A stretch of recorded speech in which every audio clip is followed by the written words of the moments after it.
Pen. हात दे. काय हात दे ना. फुली गोळा खेळायचं नाही हातात. चुप रे. पेनची इंक इतकी स्ट्रॉंग आहे ना हा. की आठवडाभर ट्राय केलंस ना घासून घासून तरी पुसली जाणार नाही. प्लीज आता मला सांगू नकोस की आठवड्यावर तुझं नाव माझ्या हातावरती राहणार आहे. नाही नाही नाही. तुझ्यासाठी थँक्यू. काय अरे, नाही पुसलं जाणार. नको प्रयत्न असं करू. कसं नाही पुसलं बरं, थांब जाणार? थांब अजून एक आहे. वेडी आहेस का तू पागल. आता परत हे- आता असं काहीतरी हातावर. चुप. आता हे स्पेशल गिफ्ट. घड्याळ विथ लव्ह फ्रॉम किमया. हे घड्याळ कधीच थांबणार नाही. बाय द वे, कशी वाटली गिफ्ट? अरे मग छानच आहे पण किंवा या सगळ्याची खरंच काही गरज होती का? तुला गरज नव्हती, मला गरज होती. मला द्यायची होती, मी दिली आणि तुला ती घ्यावीच लागतील, काही ऑप्शन नाही. हो हो हो. तुझ्याशी बोलण्यात ना खरंच कोणी जिंकू शकत नाही पण थँक्यू. आत येऊ का? अगं बाई, अरे काकू,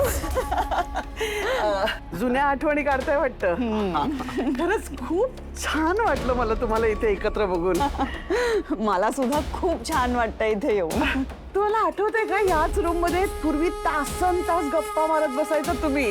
म्हणजे मी आणि आई खाली विचार करायचो, इतक्या काय गप्पा मारत असते रे. मग आम्ही बऱ्याच वेळाने मी नाहीतर आई येऊन नॉक करायचो आणि तुम्हाला बाहेर काढायचो. आठवतंय का? आठवतंय का? न आठवायला काय झालं? आठवतंय की सगळं. मग काय, तो कसा विसरेल? जुनी मैत्रीण आहेस त्याची तू. अगं काकू, हे सगळं त्या त्या वयातल्या गोष्टी असतात. आता आता आम्ही थोडंच इतका वेळ गप्पा मारत बसणार आहोत. ए, मी आजही तुझ्या बरोबर गप्पा मारू शकते. हा, खूप वेळ. अगं तसं नाही, म्हणजे तेव्हा आपण कॉलेजमधली उन्हाळक्या करणारी वाया गेलेली मुलं होतो ना. आता 24 तास कामं असतात. मला आता कामावरनं आठवलं. बरं झालं, मला मेल अरे पाठवायचं. काय? आपण भेटू ना डिनरला. बाय. हा,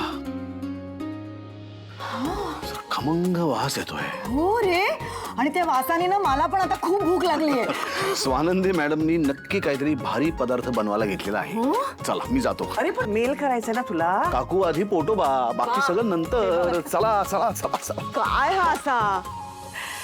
शे, सॉरी किमया, पण हे असंच आहे. स्वानंदी पुढे काहीच दिसत नाही त्याला. हो, थांब आता काकू, मीच बघते त्याला.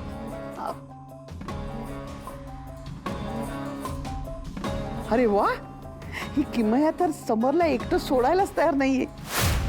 या दोघांमध्ये ना काहीतरी सुरू झालं पाहिजे, मज्जा येईल. मग तांदळातला एखादा खडा बाजूला टाकावा ना, तसं त्या स्वानंदीला बाजूला टाकीन मी. माझं काम तेव्हाच होईल.